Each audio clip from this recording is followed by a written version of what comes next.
I saved for 10 years while my sister partied. Every bonus, every raise, every extra penny went into my house fund.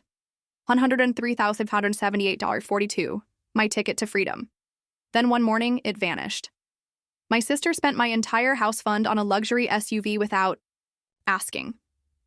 When I confronted her, my parents defended her. Family helps family, my mother said coldly. Don't be selfish. They didn't know they were stealing from a financial crimes analyst who tracks money for a living. This wasn't just about the car. I discovered years of identity theft. Credit cards in my name, loans I never applied for, my parents' retirement built on my stolen credit. They saw me as nothing but a walking ATM. They stole my house fund, but I'll use every financial and legal weapon at my disposal to dismantle their fraudulent kingdom brick by brick. They taught me family means enabling destruction. I'll teach them that betrayal has consequences. The numbers never lied. That's what I loved about my job in financial crimes detection. While people could deceive with charming smiles and heartfelt promises, spreadsheets revealed the cold truth. I checked my house fund balance one last time before leaving work. $103,178.42. 10 years of sacrifice, living in a cramped studio while working 80-hour weeks at Wright Financial Group. 10 years of declining vacations, buying secondhand clothes, and eating ramen while my younger sister Vanessa posted Instagram stories from Bali and Miami. Still obsessing over that house fund? My colleague Garrett peered over my cubicle. You know, normal people celebrate hitting 6 figures. I'll celebrate when I have keys in hand, I replied, closing the browser. One more bonus cycle, and I'm there. Any properties catching your eye? I pulled up a listing I'd bookmarked, a modest 2-bedroom with a garden. Nothing extravagant, just mine. Garden-level unit in Oakwood. The owners accepted another offer, but it fell through. It's back on the market Monday. Elena Masters, future homeowner. Garrett grinned. Your discipline is scary, you know that? If only my family saw it that way. At Sunday dinner that weekend, my parents barely acknowledged my promotion announcement before gushing over Vanessa's new social media collaboration. Sweetheart, we're having a little cash flow issue with the property taxes, my father mentioned as I helped with dishes. Could you spot us until next month? You're so good with money. This wasn't the first time, or the 10th. I'd been playing financial firefighter for my family since college. Dad, I'm saving for the house, I know. He sighed. It's just family helps family. You'll own property eventually. No rush. Later, my mother cornered me in the hallway. We're worried. About you, Elena, all work, no life. All this obsessing over money isn't healthy. The irony burned, but I bit my tongue. I'd learned long ago that pointing out Vanessa's extravagance only branded me the jealous sister.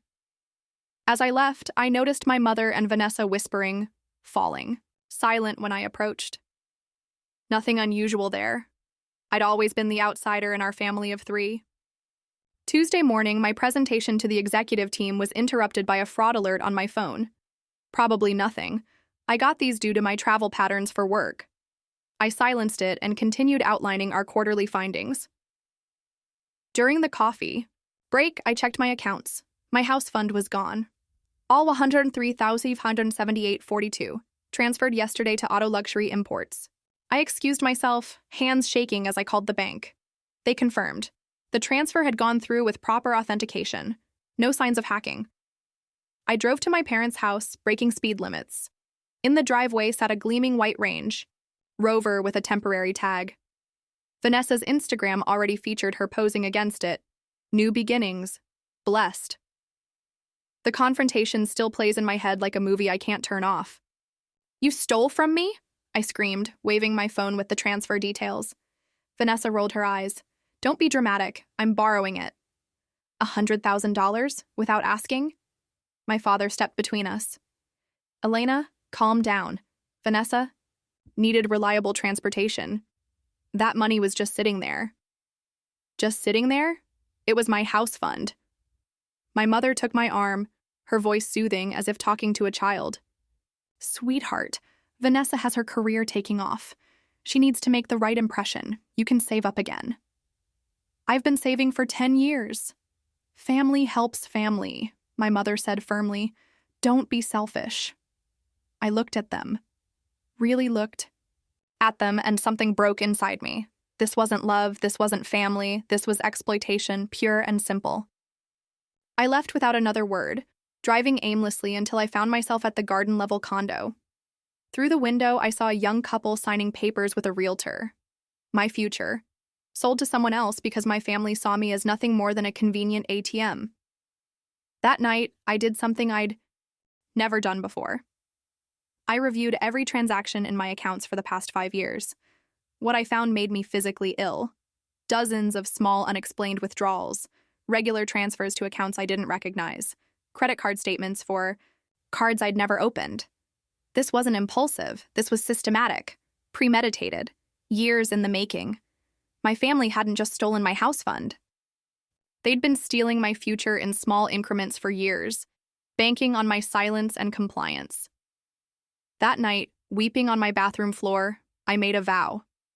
If they wanted to treat me like a bank, I would treat them like financial criminals. And, in my line of work, financial criminals always pay. The promotion couldn't have come at a better time.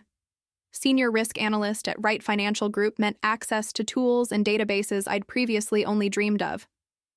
More importantly, it meant a direct line to our legal department. My apartment transformed into an investigation hub. One wall became a timeline, color-coded sticky notes connecting financial transactions to family events. Yellow for suspicious, withdrawals. Red for confirmed fraud. Blue for the lies that covered them. There were so many blues. This is either impressive or disturbing, Garrett said, examining my wall during a rare social visit. Have you considered therapy instead of whatever this is? Therapy won't get my money back. I added another yellow note. Besides, this is what we do for clients every day. Why not for myself? Garrett picked up a bank statement. Because we maintain professional distance from clients. This is personal. It stopped being personal when they stole my identity, I said coldly, pinning up another document. Now it's just business. And business was booming. Each day revealed new violations. My parents had opened 3 credit cards in my name, maxing them out to fund investments that never materialized. Vanessa had used my social security number for everything from apartment applications to medical procedures. You need legal help, Garrett finally admitted, overwhelmed by the evidence. This is criminal. That's how I met Eliza Huang, a prosecutor turned private attorney who specialized in family financial fraud. She didn't flinch at my evidence wall or the coldness in my voice. Family financial abuse is more common than people realize, she said, methodically organizing my documents into legal categories, especially from parents who view children's resources as extensions of their own. Can they go to jail? I asked. Eliza's eyes met mine. Do you want them to? The question hit harder than expected. Did I? Despite everything, I hesitated. That hesitation is why they've gotten away with it, Eliza noted. They're counting on your emotional attachment to override your judgment. She was right. The next day, my mother called, voice honey sweet.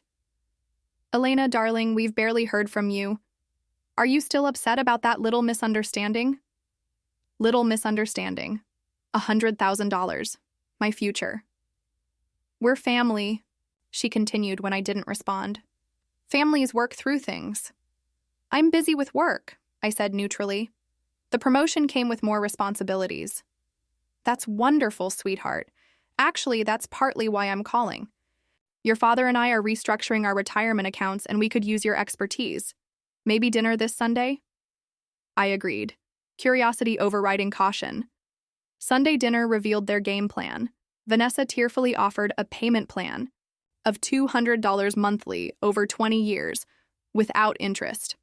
My parents presented it as a generous compromise. You're making a mountain out of a molehill, my father insisted.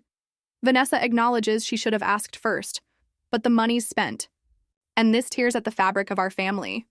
I maintained a pleasant facade while inwardly calculating $200 monthly for 20 years meant recovering less than half my stolen funds.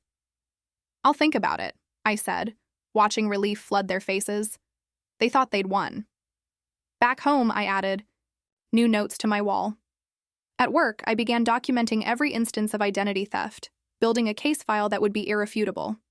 My parents' manipulation tactics, documented. Vanessa's spending patterns, tracked. Every message, every transfer, every lie, cataloged with forensic precision. Weeks passed. My family grew bolder, assuming my silence meant surrender. Vanessa posted vacation photos from her mental health retreat to Cabo, taken the same week. Her first $200 repayment was due but never arrived. Then came the turning point. During a routine check of my credit report, I discovered a mortgage application in my name, dated yesterday, for a vacation property in my parents' desired retirement location. They weren't just continuing the fraud, they were escalating it. I drove to my parents' house with cold purpose, arriving when I knew they'd be at their bridge club. The spare key I'd always had still worked. In my father's home office, I found what I was looking for.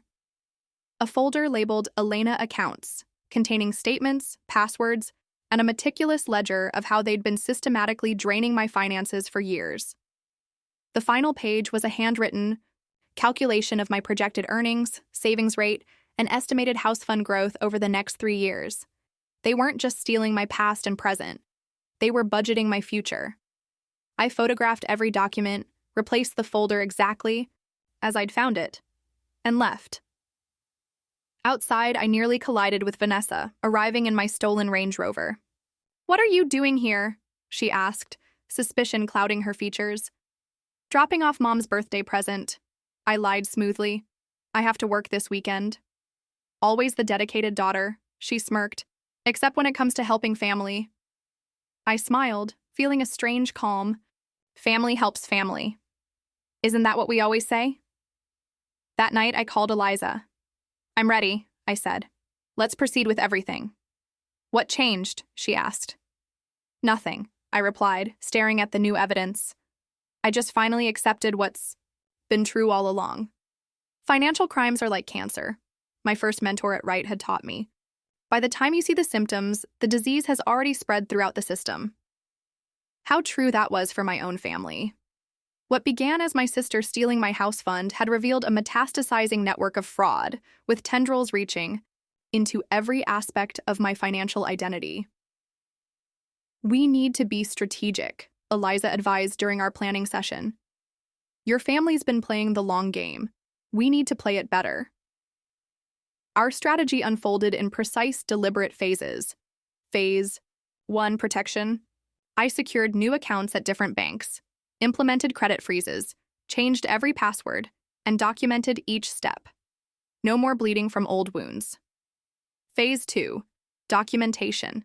Every fraudulent charge, every unauthorized account, every forged signature, all compiled into a forensic financial autopsy of how thoroughly my family had hollowed out my financial identity.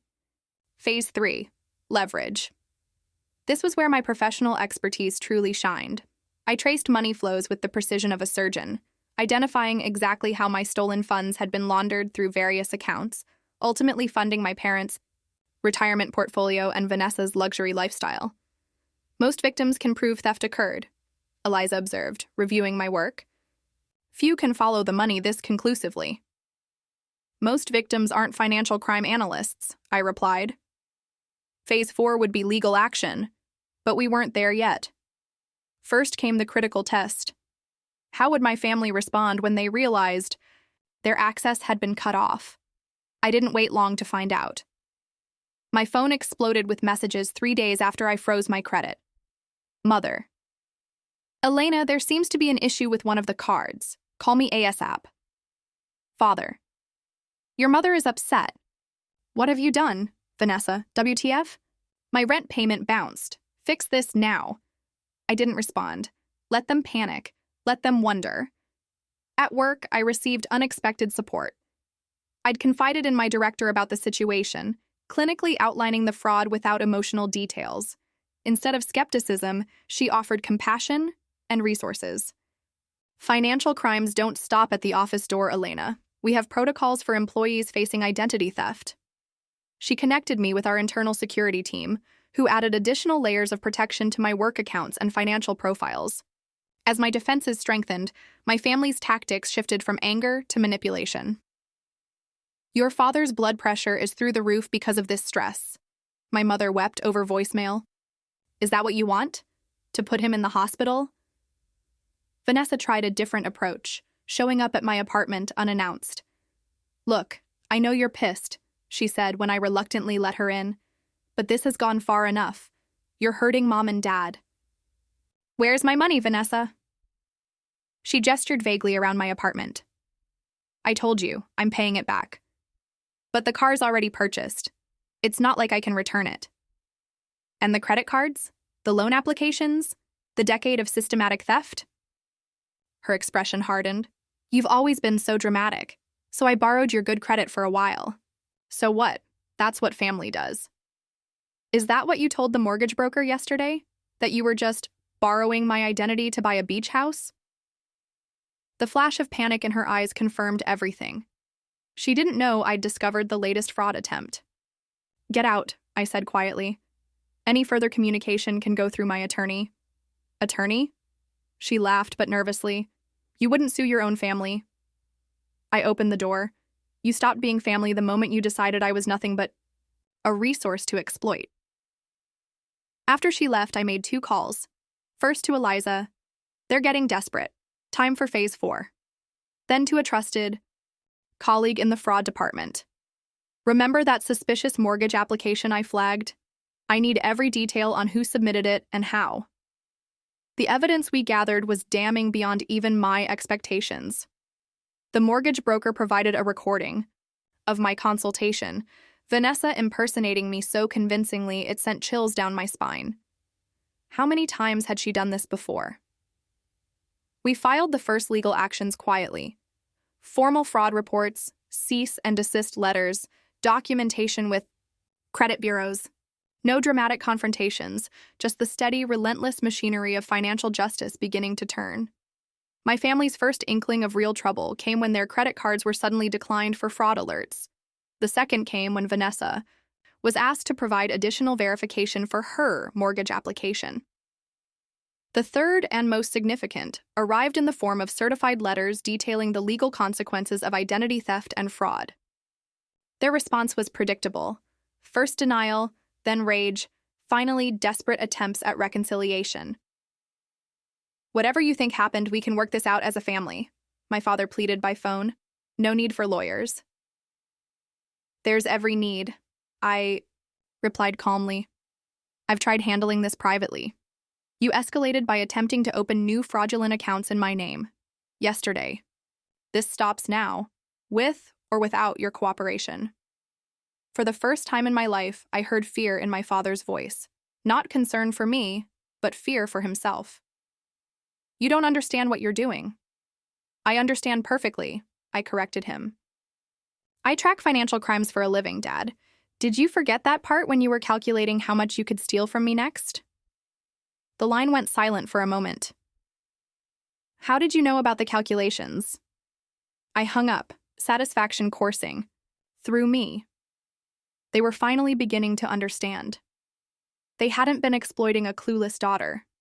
They'd been stealing from someone who could follow every dollar, trace every transaction, and document every lie. The predators had been hunting a wolf in sheep's clothing, and now the wolf was showing its teeth. Financial criminals follow predictable patterns when cornered. First comes denial, then anger, then desperate attempts to hide evidence. My family proved textbook cases.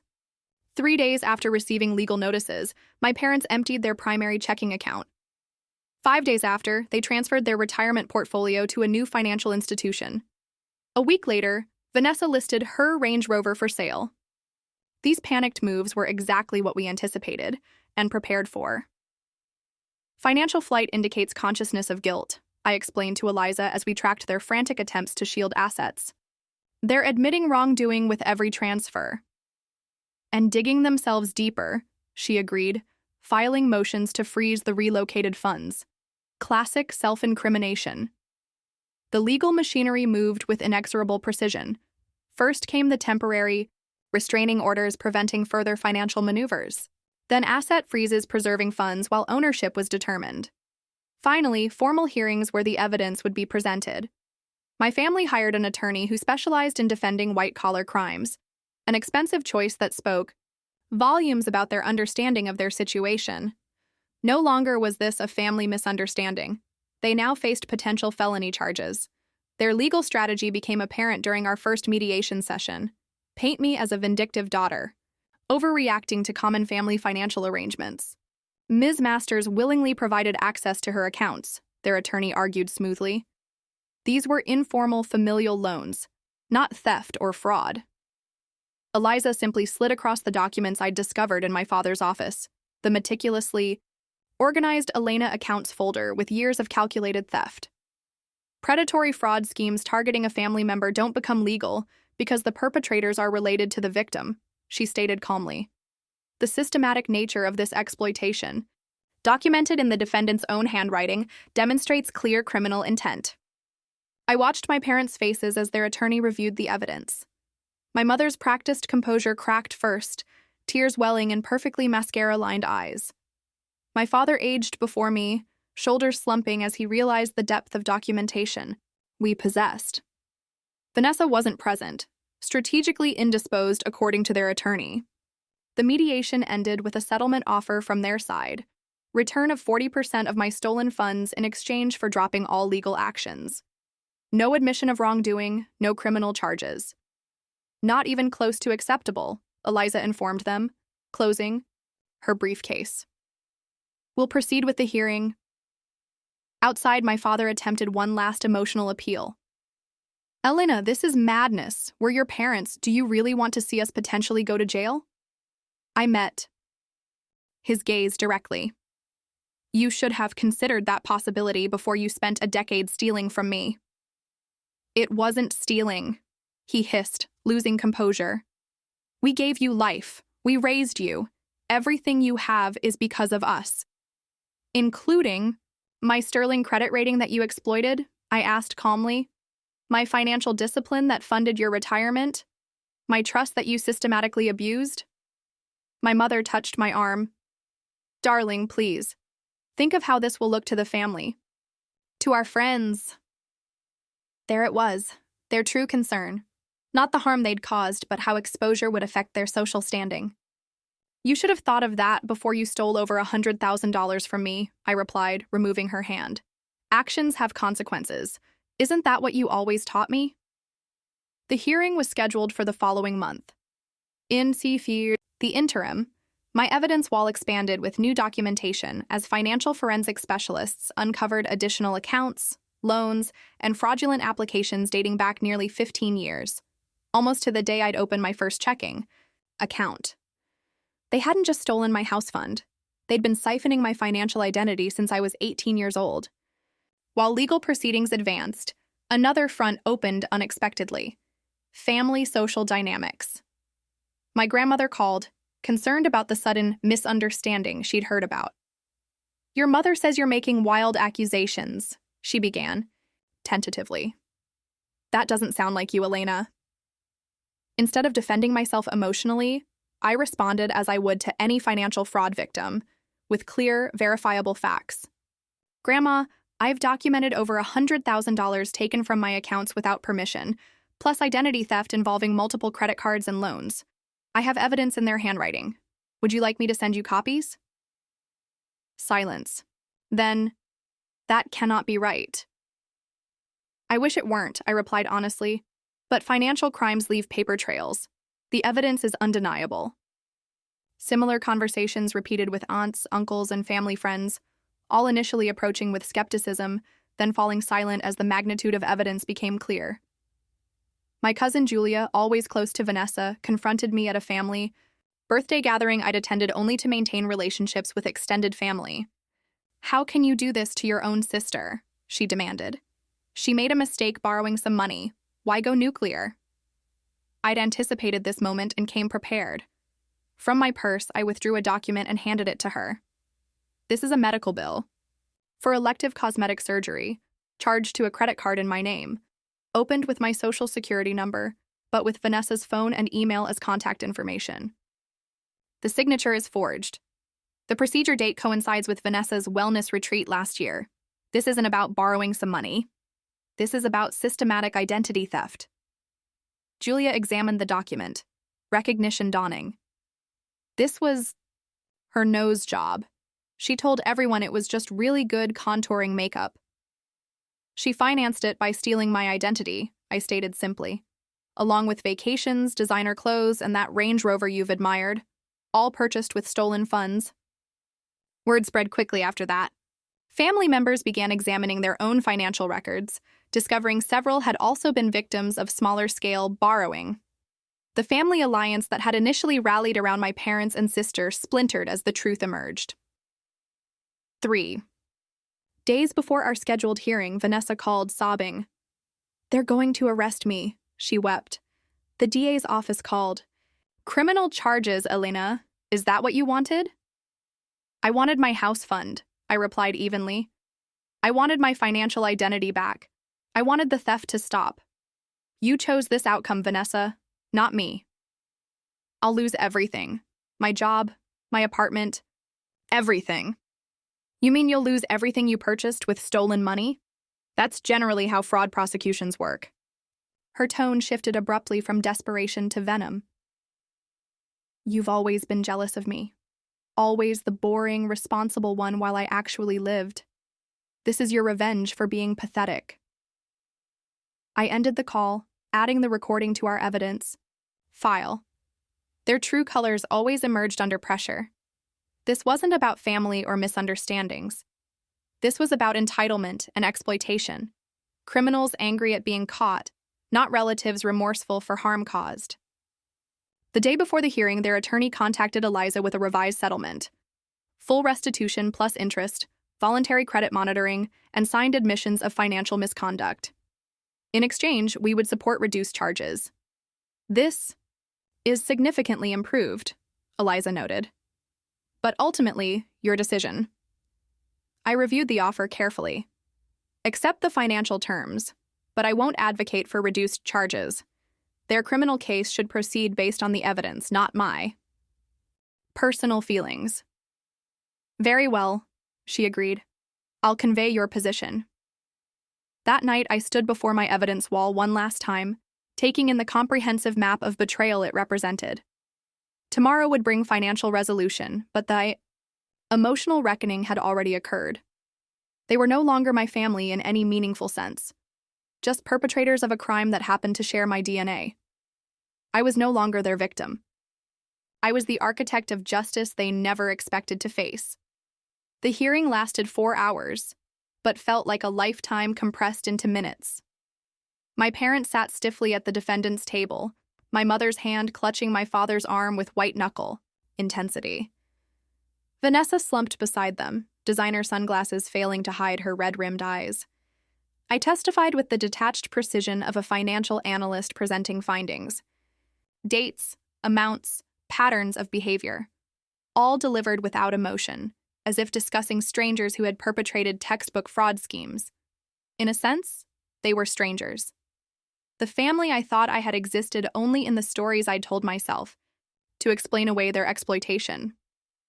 When the judge rendered his decision, the courtroom fell silent. Full financial restitution ordered. Punitive damages awarded. My sister and parents jointly liable for all legal costs and financial remediation. More significant than the monetary judgment was the judge's scathing assessment of their actions. The court finds the defendants engaged in a systematic, premeditated campaign of financial exploitation against Ms. Masters, abusing familial trust, to commit multiple instances of theft, identity fraud, and financial abuse over a period exceeding 10 years. Criminal charges would proceed separately, but the civil victory was complete. As we exited the courthouse, reporters approached.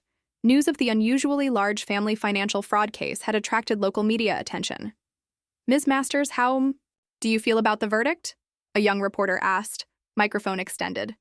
I considered my answer carefully. Financial crimes leave measurable damage that can be calculated and addressed through our legal system. I'm grateful justice was served. "Will you reconcile with your family?" another called out.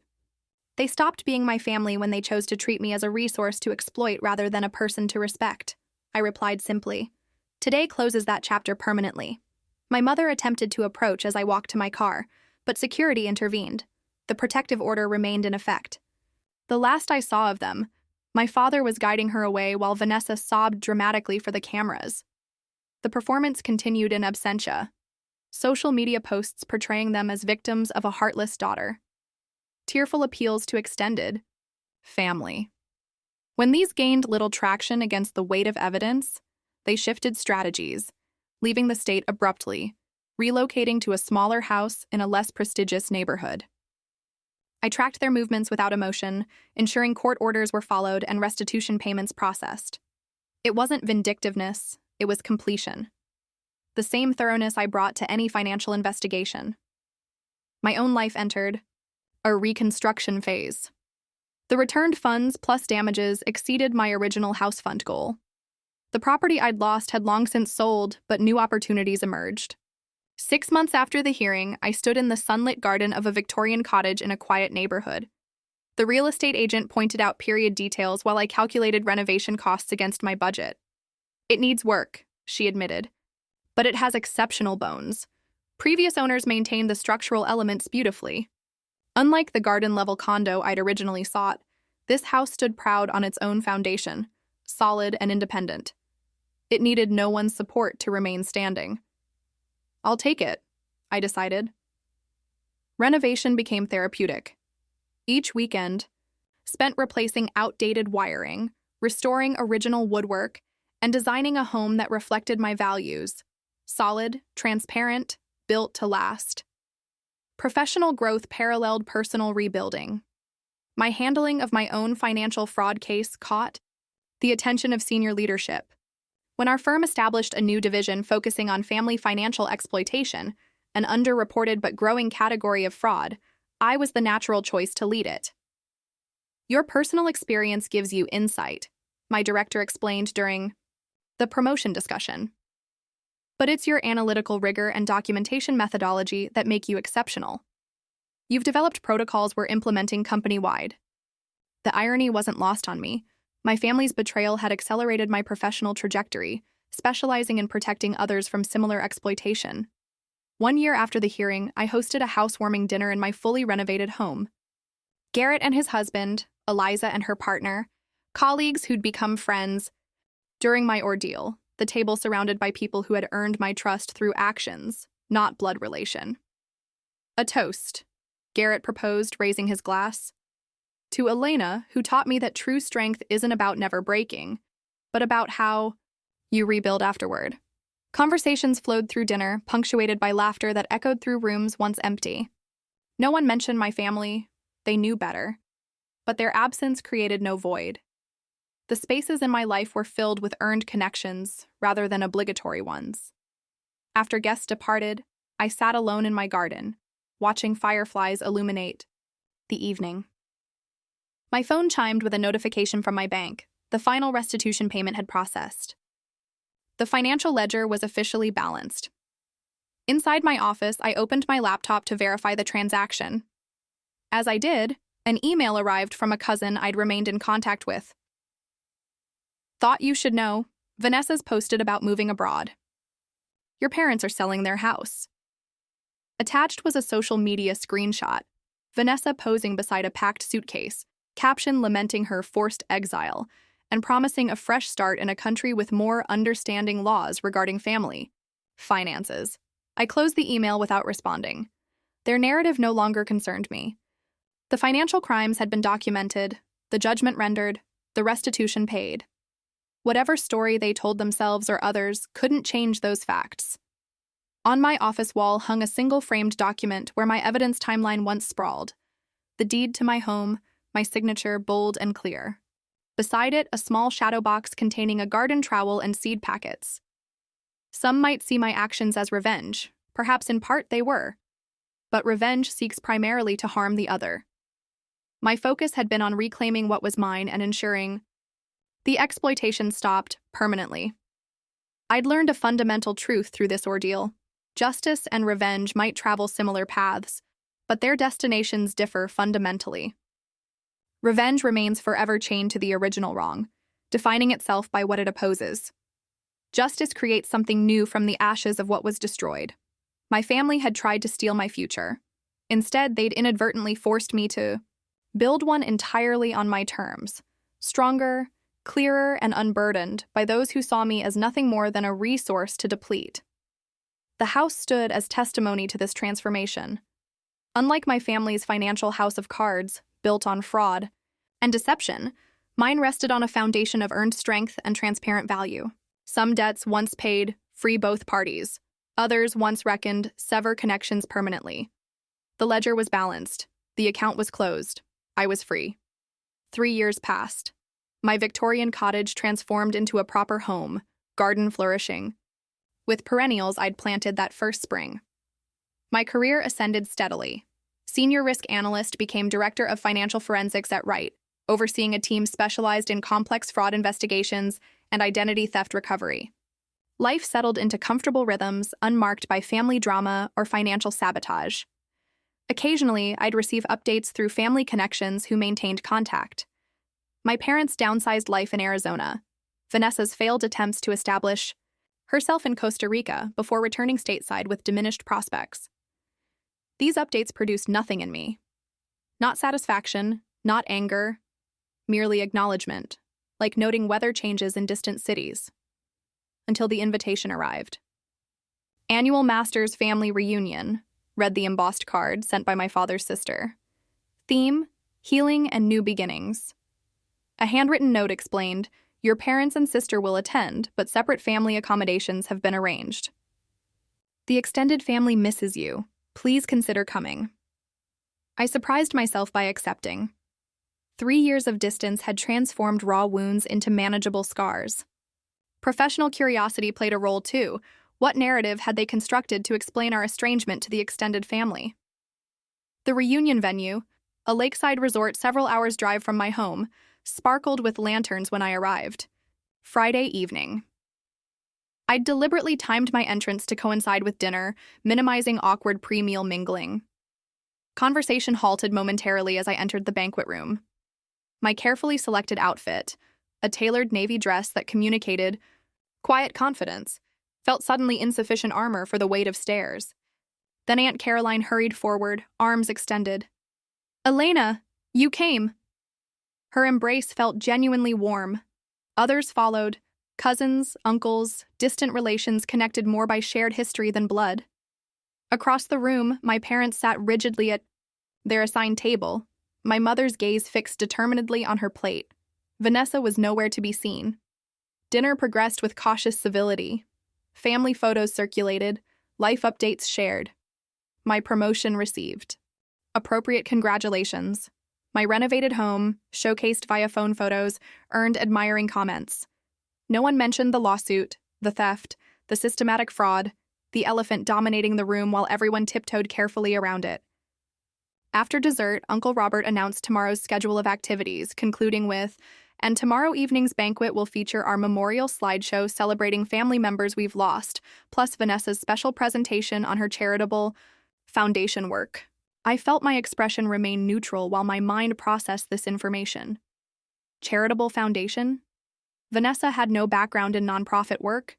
Her career before our legal battle consisted primarily of failed influencer attempts and sporadic retail jobs. Aunt Caroline noticed my confusion. Vanessa established a foundation last year, she explained quietly. Helping families in financial crisis.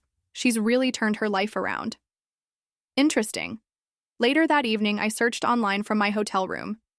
Vanessa Masters Foundation yielded a professionally designed website featuring my sister in modest business attire, surrounded by grateful families. The mission statement declared dedication to preventing family dissolution due to financial hardship. Programs included financial literacy education and emergency assistance funds. Most revealing was the founder's story page, where Vanessa claimed inspiration from witnessing firsthand how financial misunderstandings can tear apart even the closest families. Misunderstandings. As if systematic identity theft and six-figure fraud were simple communication failures. Further investigation revealed several local news pieces featuring Vanessa as a redemption story, the former socialite who, after experiencing a family financial tragedy, devoted herself to helping others avoid similar fates. Sleep eluded me, not from anger but from growing clarity. This foundation represented their new strategy, rewriting history through philanthropic whitewashing. My sister hadn't changed. She'd simply found a new audience to manipulate. Morning. Activities passed in blur. I participated in the family scavenger hunt, accepted compliments about my garden photos during lunch, all while gathering information through casual conversations. Your sister's foundation just received 501c3 status, my cousin mentioned. They're accepting donations now. Such a wonderful change in her, an elderly aunt commented. Your parents must be proud. By afternoon, I had confirmed my suspicions. The foundation existed primarily on paper, with one small office staffed by Vanessa and a part-time assistant. Grant applications were pending. No actual assistance had been distributed yet.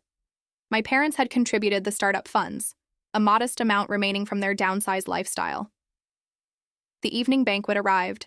After dinner and the memorial slideshow, Uncle Robert introduced Vanessa for her presentation. She approached the podium wearing an understated black dress, hair pulled back simply, the antithesis of her former flashy style. Family means everything, she began, voice modulated, to convey sincerity. I learned that lesson the hard way. What followed was masterful manipulation, a narrative of redemption built on strategic omissions and carefully constructed half-truths. According to Vanessa, our family had experienced financial miscommunications that escalated due to pride and misunderstandings. Her foundation emerged from painful lessons about how money can create barriers between loved ones. I watched faces around the room soften. Heads nodded sympathetically. This was storytelling as strategic deception, creating a redemption narrative that positioned Vanessa as both victim and hero while erasing her actual crimes.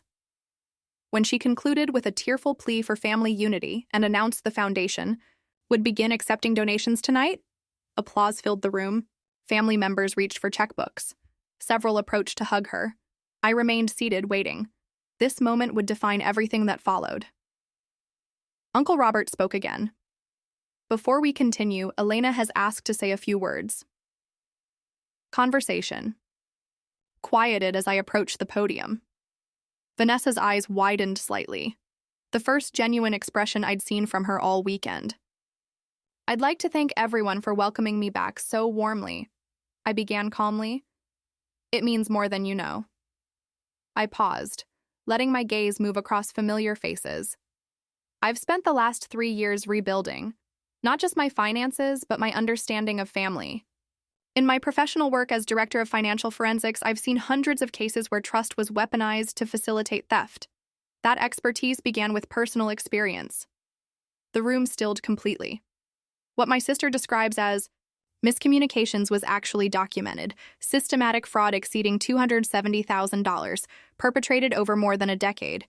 Not a misunderstanding, a calculated criminal enterprise targeting my financial identity that resulted in both civil judgments and criminal charges.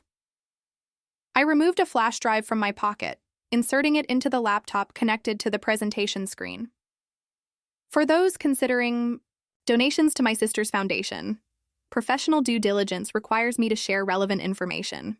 First, court records documenting the full extent of the fraud. Documents appeared on screen, the same evidence that had convinced the judge. Account statements, forged signatures, the folder labeled Elena Accounts with my father's handwriting. Second, the sentencing records establishing probation conditions prohibiting my sister from managing financial accounts belonging to others. The corresponding legal documents appeared, highlighting relevant sections. Third, bank records showing that donations made tonight will go to an account where my sister has signatory authority, a direct violation of those conditions. Gasps rippled through the room. My mother's face drained of color. My father stared fixedly at the floor. Vanessa gripped the edge of a nearby table, knuckles white. I have no desire to prevent genuine redemption, I continued evenly. However, true redemption begins with honest accountability, not rewriting history while establishing new avenues for financial exploitation. I turned toward my sister directly. Vanessa, if you genuinely wish to help families affected by financial crimes, I would be happy to connect you with legitimate organizations doing that work, where you could volunteer under appropriate supervision. The room remained frozen in stunned silence as I returned to my seat. No one approached Vanessa now. Checkbooks disappeared back into purses. People whispered among themselves, examining the documents still displayed on screen. Later that evening, Aunt Caroline found me packing my car. "I had no idea," she said simply. "None of us did." "That was their strategy all along," I replied, counting on family loyalty to shield them from consequences. "Will you come back next year?" she asked hesitantly. I considered the question. Family connections matter to me, just not ones built on exploitation. I'd be happy to host you and anyone else interested at my home sometime. Driving away the next morning, I felt no triumph, no vindication, only completion. The narrative had been corrected, not through emotional outbursts or accusations, but through the same methodical presentation of evidence that had served me in court. My house welcomed me home, garden flourishing exactly as I'd designed it. Inside, I checked my calendar for the week ahead. Meetings with my forensics team, dinner with Garrett and his husband, a weekend volunteer shift at the financial literacy program I'd established for identity theft survivors. The foundation I'd built for myself stood strong, each brick laid with purpose and integrity. Unlike my sister's hollow charity or my parents' crumbling defenses, my reconstruction formed something genuine and lasting. Some people spend lifetimes cleaning up others' messes. I had spent 3 years building something that was entirely, authentically mine. The contrast couldn't be clearer. They had tried to steal my house fund. Instead, they had given me the foundation for a life beyond anything they could comprehend or destroy.